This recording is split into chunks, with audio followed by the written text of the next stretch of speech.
Paddy McGuinness has spoken of his heartache at seeing his autistic children snubbed by their peers. The comedian, 48, and his wife Christine, 33, who herself was diagnosed with autism last year, are parents to daughter Felicity, 6, and twins Leo and Penelope, 8, all of whom are autistic.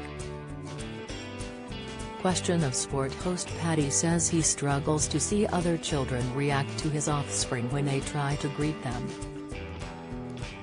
He said on his Table Talk with Paddy and Christine McGuinness podcast, "It's upsetting as a parent when your child goes up to another child in that lovely way and introduces themselves, which is the most normal, nice thing to do ever.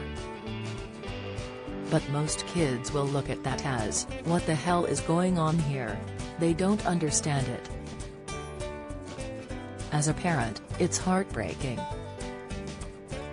However, Top Gear star Paddy admitted he would not want his children to be anyway, saying, "I'm glad my kids still do it," before adding "has pleased they're polite." In December last year the BBC aired a documentary featuring the McGuinness clan called Our Family and Autism, Paddy and Christine.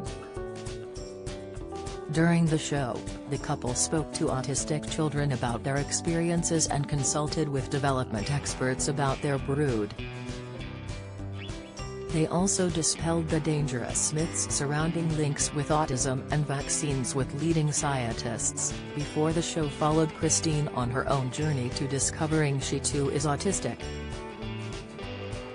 Elsewhere in the show, Paddy went to a secondary school to speak to two children, Jack and Maggie, about their experience of higher education, after worrying about his own children making the transition. Paddy was then helped by speaking to former footballer Paul Scholes, whose 16-year-old son is nonverbal and autistic. He said, "The biggest thing that he said that really resonated, is about not caring what people think. I don't care what people think either, but obviously I do, because I get head up. If anybody mentioned the word autism to me, I would say I don't want to speak about it, I don't want to think about it. Now I'm finally talking about autism, I just wish I hadn't spent so much time trapped by the fear of it all."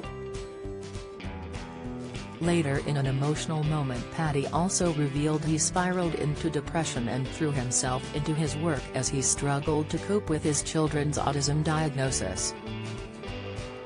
While Christine overcame her upset after learning more about the condition, Paddy battled with his emotions and struggled to express how he felt, with the star eventually ending up seeing a therapist after becoming depressed. Paddy said, "I got that down that I had to see a therapist and he diagnosed me with clinical depression. I used to think I was the last person in the world who would have depression because I earn a few quid. I didn't instantly go, oh I'm depressed, because it was a very slow process. It chipped away at me, with all of the things you have to do, things you have to deal with as a parent of children with autism. It dawned on me that, that's it forever. There's no they'll get better as the years go on." He went on, "In that whole haze of clinical depression, if you'd have given me the chance to take autism away from my children, I would have said yeah, but autism is part of who they are now, so why would I want to take away part of my children, which I love?" While they coped with things differently at the start, Paddy and Christine came together over the course of the documentary as they built a stronger understanding of what autism meant for themselves and their family. Paddy and Christine recently admitted they blamed themselves after their children were all diagnosed with autism.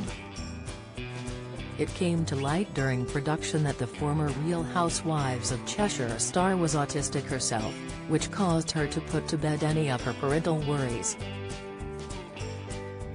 She admitted the pair had been constantly asking themselves whether they had done something wrong, whether it be a vaccine given to their little ones as a baby or a lack of social interaction in their early developmental years.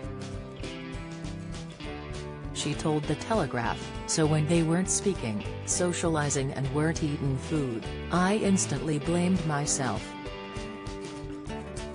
But Simon Baron-Cohen, professor at Cambridge University, has done all these studies over the years and it was clear it was genetics. Now I know there's nothing we could have done differently. Our children were born autistic and so was I.